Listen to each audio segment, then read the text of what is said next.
Hello heater doctors, आज हम discuss करेंगे NEET 2025 counselling round one result के बाद क्या करें। देखो भाई, अब एमसीसी जल्दी ही आपका रिजल्ट पब्लिश करेगा। हो सकता है आज नाइट तक आपका प्रोविजनल रिजल्ट आ जाए और कल आपका फाइनल रिजल्ट आ जाए। तो बेटर है हम पहले से प्रिपेयर रहें कि राउंड वन के बाद हमें क्या एक्शन लेना है, क्योंकि बहुत बार बच्चों को कंफ्यूजन आ जाता है कि सर एडमिशन प्रोसेस समझ नहीं आ रही, कैसे इसे कंप्लीट करना है, या अपग्रेडेशन कैसे करते हैं, या फ्री एग्जिट ऑप्शन का यूज कैसे करना है। और इसके अलावा कुछ बच्चे ऐसे भी हो सकते हैं जो all India quota and state quota counselling में एक साथ पार्टिसिपेट किए होंगे। तो अब उन्हें कंफ्यूजन होगा कि सर ये जो राउंड वन में सीट मिली है इस पर मैं एडमिशन लूं या फिर मैं अपने स्टेट कोटा काउंसलिंग के रिजल्ट का वेट करूं और तब डिसीजन लूं।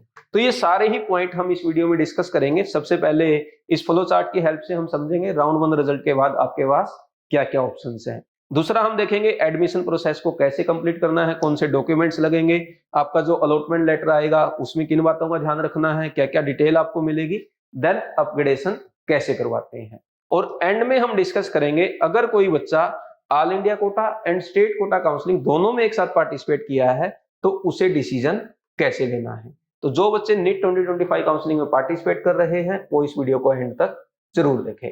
अब सबसे पहले देखते हैं भाई, इस फ्लो चार्ट की हेल्प से हम राउंड वन के रिजल्ट के बाद क्या करना है वो समझते हैं। देखो, जब भी राउंड वन का रिजल्ट आएगा दो ऑप्शन होंगे, कुछ बच्चों को सीट मिल जाएगी और कुछ बच्चे ऐसे होंगे जिनको सीट नहीं मिलेगी। तो सबसे पहले अगर आपको सीट नहीं मिली है, डिमोटिवेट होने की जरूरत नहीं है, ये just all India quota counselling का राउंड वन का रिजल्ट है।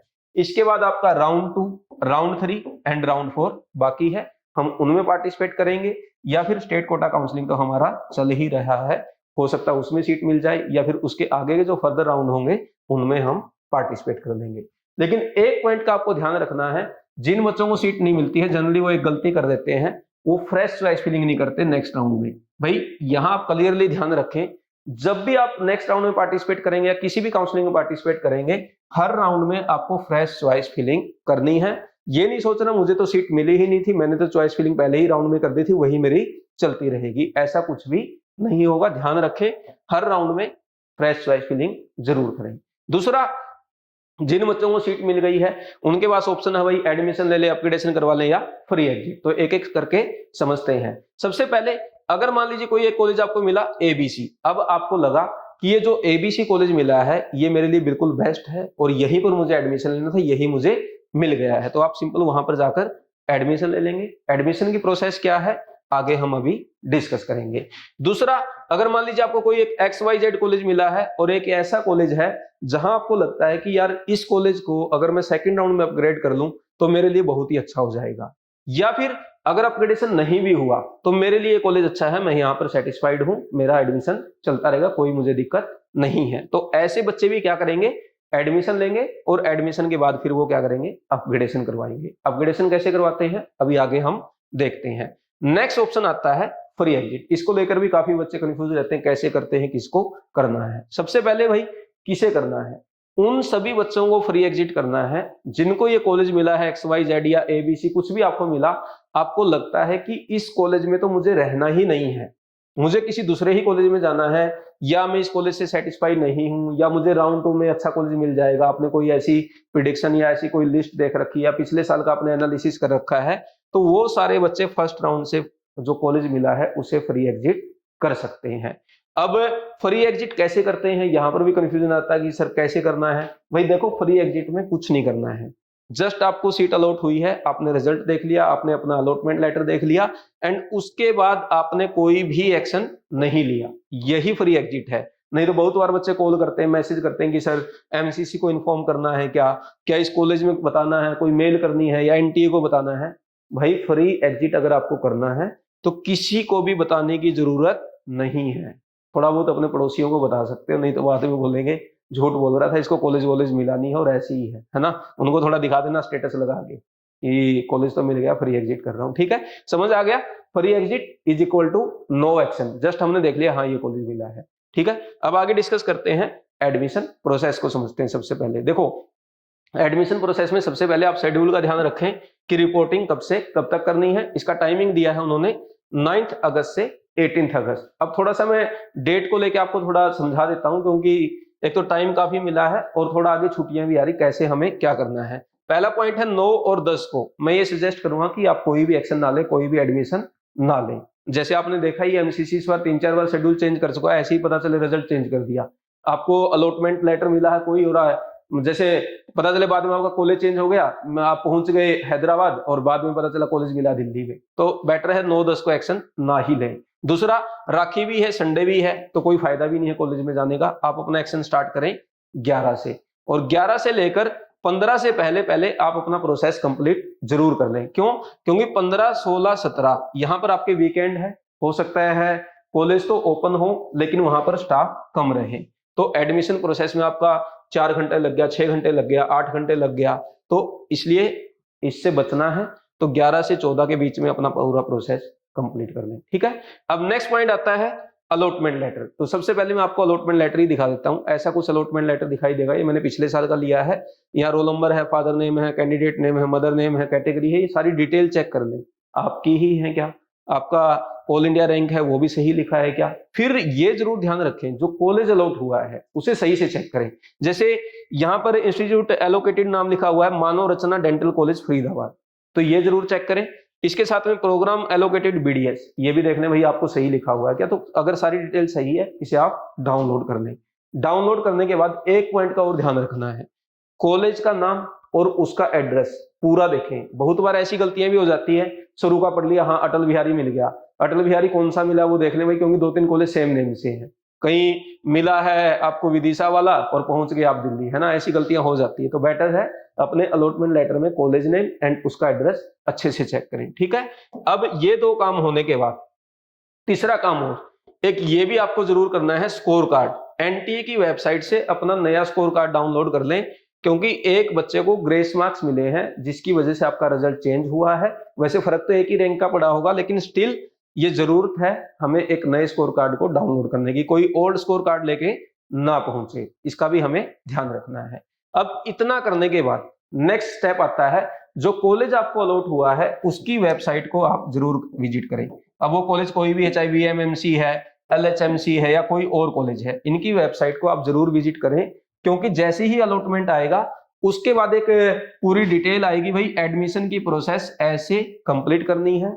कुछ कॉलेज हो सकता है आपसे ऑनलाइन फॉर्म फिलअप कराएं, कुछ गूगल फॉर्म फिलअप करवाएं, या फिर उनका ऑफलाइन ही प्रोसेस हो, तो ये हर कॉलेज का अलग अलग है। दूसरा, भाई आपको फीस कैसे डिपॉजिट करनी है, ऑनलाइन होगी या डीडी बनवा के जाना है या किसके लिए डीडी बनवाना है, ये सारी डिटेल आपको यहाँ से देखने को मिलेगी। इसके अलावा आपको मिलेंगे यहाँ पर एक लिस्ट मिलेगी डॉक्यूमेंट्स की। वैसे तो देखो एमसीसी ने एक लिस्ट दे रखी है और हमने वीडियो भी बना रखी कौन कौन से डॉक्यूमेंट्स आपके लिए इंपॉर्टेंट है, वो वीडियो अगर नहीं देखा तो उसको भी देख लेना। लेकिन इन सब डॉक्यूमेंट्स के अलावा कॉलेज अपने भी कुछ एडिशनल डॉक्यूमेंट्स मांगता है, जैसे वीएमएमसी की अगर मैं बात करूं, यहाँ पे आपसे मांग सकता है ट्रांसफर सर्टिफिकेट, क्योंकि भाई पता होना चाहिए ये बच्चा दिल्ली के स्कूल का ही है, या आपसे करेक्टर सर्टिफिकेट मांग सकता है, मेडिकल सर्टिफिकेट मांग सकता है, कुछ कॉलेज गैप सर्टिफिकेट भी मांगते हैं, तो देख लें आपके कॉलेज ने कौन कौन से डॉक्यूमेंट्स एडिशनल मांगे गए हैं। और इनके बारे में भी मैं एक वीडियो बना चुका हूं कि कैसे बनेंगे, कैसा इसका प्रोसेस है, कहां से आप बनवा सकते हैं, अगर नहीं देखा है तो वो वीडियो भी आप देख सकते हैं। तो ये हो गया आपका एडमिशन प्रोसेस। जैसे ही आप अपने वहां कॉलेज में पहुंचेंगे वहां से ये सारी चीजें हो जाएंगी। अब कुछ बच्चे बर्डन लेते रहते हैं कि सर पता नहीं क्या होगा कैसे होगा, देखो वहां पर आपको कॉलेज का स्टाफ मिलेगा, साथ में आपके ही जैसे बच्चे जो लास्ट ईयर सिलेक्ट हुए आपसे सीनियर हैं वो भी वहां पर मिलेंगे वॉलंटियर, तो वो आपकी हेल्प कर देंगे कि ये ऐसे प्रोसेस करनी है, और बिल्कुल सिंपल होती है, कोई बड़ी बात नहीं है, कोई टेंशन लेने की, अननेसेसरी बर्डन लेने की जरूरत नहीं है। कोई डॉक्यूमेंट थोड़ा बहुत इनकम्प्लीट भी है, किसी के नेम में स्पेलिंग मिस्टेक है, एफिडेविट वगैरह लग जाते हैं, और थोड़ा टाइम भी कॉलेज वाले देते हैं। ऐसा नहीं है कि हाँ देखा थोड़ी सी गलती मिली और आपको भगा दिया, कुछ बच्चे ऐसे डर जाते हैं, तो डरने की जरूरत हमें नहीं है। ठीक है, तो ये हो गई एडमिशन प्रोसेस। अब आता है नेक्स्ट, अपग्रेडेशन कैसे करें। अब देखो भाई अपग्रेडेशन की कोई अलग से प्रोसेस नहीं है, जस्ट जो कॉलेज आपको मिला है वहां पर आपको एडमिशन लेना है, और जब आप एडमिशन लेंगे तो वहां पर कॉलेज अथॉरिटी को इन्फॉर्म करना है कि मुझे अपग्रेडेशन करवाना है। अब ये कॉलेज टू कॉलेज वेरी करेगा, कुछ कॉलेज हो सकता है आपसे कोई फॉर्म फिलअप करवा लें कि हाँ भाई एक फॉर्म भर दो कि आप अपग्रेडेशन के लिए अप्लाई कर रहे हो। दूसरे कुछ कॉलेज ऐसे हो सकते हैं कि जो आपने एडमिशन फॉर्म दिया है उसी के ऊपर कुछ टिक मार्क कर दें कि ये बच्चा अपग्रेडेशन करवाएगा, आपको आइडेंटिफाई करने के लिए कि हाँ हमारे कॉलेज में एडमिशन तो 150 हो गया लेकिन 50 बच्चे ऐसे हैं जो अपग्रेडेशन के लिए जाएंगे। इसका कोई अलग से फॉर्म या अलग से प्रोसेस नहीं है, कि भाई आपको अलग से एमसीसी पे या कहीं एनटी की वेबसाइट पे जाके कुछ करना है, कुछ भी नीड नहीं है। जस्ट एडमिशन जब आप लेंगे उसी टाइम कॉलेज अथॉरिटी को इन्फॉर्म कर देंगे कि मैं अपग्रेडेशन करवाने जा रहा हूं। ठीक है, अब बचता है सबसे इंपॉर्टेंट हमारा लास्ट पॉइंट कि सर मैं ऑल इंडिया कोटा में पार्टिसिपेट किया हूं, स्टेट कोटा में किया हूं, लेकिन मुझे कंफ्यूजन है, क्या करूं। अब देखो भाई, आपको जो भी सीट मिली है इस पे आप पहले सोच विचार करें कि ये कॉलेज आपको अच्छा लग रहा है या आपको ये उम्मीद है कि आपके स्टेट में आपको अच्छा मिल जाएगा। अगर आपको ये अच्छा लग ही रहा है तो सिंपल है, फिर तो आप जाकर एडमिशन ले लें बिना कुछ और किए। ठीक है, दूसरा, अब आपको थोड़ा सा कंफ्यूजन है कि सर मैं कंफ्यूज हूं, यहां जाऊं या मैं अपने स्टेट कोटा का ही वेट कर लूं, तो यहां पर आपको डेट का ध्यान रखना पड़ेगा थोड़ा सा। अब अगर आपका स्टेट कोटा काउंसलिंग का रिजल्ट 11-12 तक आ जाता है तो मैं कहूंगा कि आप वेट कर लें, अभी से एडमिशन लेने ना जाए। जैसे मैंने बताया कि 12 से लेकर 18 तक 6 दिन का टाइम है, आराम से सारी प्रोसेस हो जाएगी। तो आप घर पे ही रहें और घर पे ही अपने रिजल्ट का वेट करें। जब दोनों का रिजल्ट आ जाए तब कंपेयर करके जिस कॉलेज में जाना वहां पर जाकर एडमिशन लें। दूसरा, अब अगर आपका रिजल्ट आता है 16-17 को, तो यहां पर आपके लिए पॉइंट ये है कि या तो आप वहां पर पहुंच जाएं जहां आपको कॉलेज मिला है ऑल इंडिया कोटा में, वहां पर जाकर आप बैठ जाएं, एडमिशन अभी ना लें, क्योंकि भाई देखो एडमिशन लेने के बाद फिर वो रिजाइन वगैरह की प्रोसेस बड़ी लेंथी हो जाती है, डॉक्यूमेंट्स निकालना। तो आप वहां पर बैठ जाएं, कॉलेज का वेट कर ले अपने स्टेट कोटा का, और अगर आपको लगा कि ये स्टेट कोटा में मेरे को बेटर मिल गया है तो आप यहाँ से अपना झोला उठा के चल दें अपने स्टेट की तरफ। ठीक है, थर्ड ऑप्शन आता है कि नहीं सर मैं थोड़ा सा मतलब डरपोक सा हूं, मेरे को कंफ्यूजन है, मेरे पेरेंट्स बोल रहे हैं कि एडमिशन ही ले लो। तो अगर आपका रिजल्ट थोड़ा पीछे की तरफ है, 16 को, 17 को, 18 को या 18 के बाद आ रहा है, तो आप ऑल इंडिया कोटा का कॉलेज अगर आपको लग रहा है कि सही है, यहाँ पर एडमिशन ले लें और अपनी प्रोसेस कंप्लीट कर लें। देन एमसीसी एक ऑप्शन आपको देगा रिजाइन करने का, आप रिजाइन कर सकते हैं। ठीक है, तो कोई ऐसा बर्डन नहीं है, कोई टेंशन नहीं है, बस एक ही पॉइंट ये होगा, फिर वो सारी प्रोसेस कॉलेज में जाके एडमिशन कैंसिल कराओ, रिलीविंग लेटर जनरेट करो, अपने डॉक्यूमेंट निकलवाओ, फिर कॉलेज में आके अपना स्टेट कोटा का जो भी कॉलेज मिला उसमें आकर एडमिशन लो। अगर इससे बचना है थोड़ा सा स्मार्टली हम ऐसे काम कर सकते हैं। अदरवाइज खुशी है, पहली बार कॉलेज मिला है, जाके भाई ले लो एडमिशन, इतने साल से तैयारी कर रहे थे, बाद में करवा देना रिजाइन, है ना। तो ये प्रोसेस हो गई हमारी पूरी।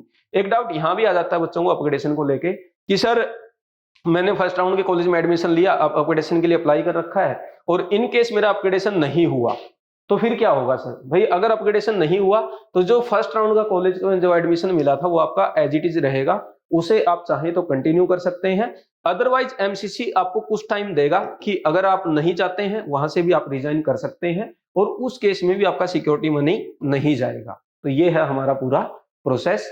आप कॉलेज अगर आपको सही लगे तो वहां पर कंटिन्यू कर देना, अगर सही नहीं लगेगा रिजाइन करके राउंड 3 में पार्टिसिपेट कर देना। तो ये है ओवरऑल प्रोसेस आपके अपग्रेडेशन का। इसके अलावा मैंने एडमिशन प्रोसेस बता दी, कौन से डॉक्यूमेंट्स लगेंगे उसके लिए मैंने वीडियो सजेस्ट कर दी। फिर नेक्स्ट राउंड में किस राउंड तक कट ऑफ जा सकता है इस पर भी अभी हम वीडियो बनाएंगे, लेकिन उससे पहले रिजल्ट आ जाए। इसके अलावा बीएमएस की क्या कट ऑफ जा सकती है, बीडीएस की क्या जा सकती है, काउंसलिंग करवाते टाइम किन पॉइंट का ध्यान रखें, मैंने बेस्ट टिप्स भी दिए थे आपको कॉलेज प्रायोरिटी ऑर्डर के लिए, वो सारी वीडियोस भी आप देख सकते हैं। और इस वीडियो को लेकर अगर कोई डाउट है तो आप कमेंट करके पूछ सकते हैं। वीडियो अच्छा लगा तो लाइक करें, शेयर करें, चैनल को सब्सक्राइब करें। Thank you very much.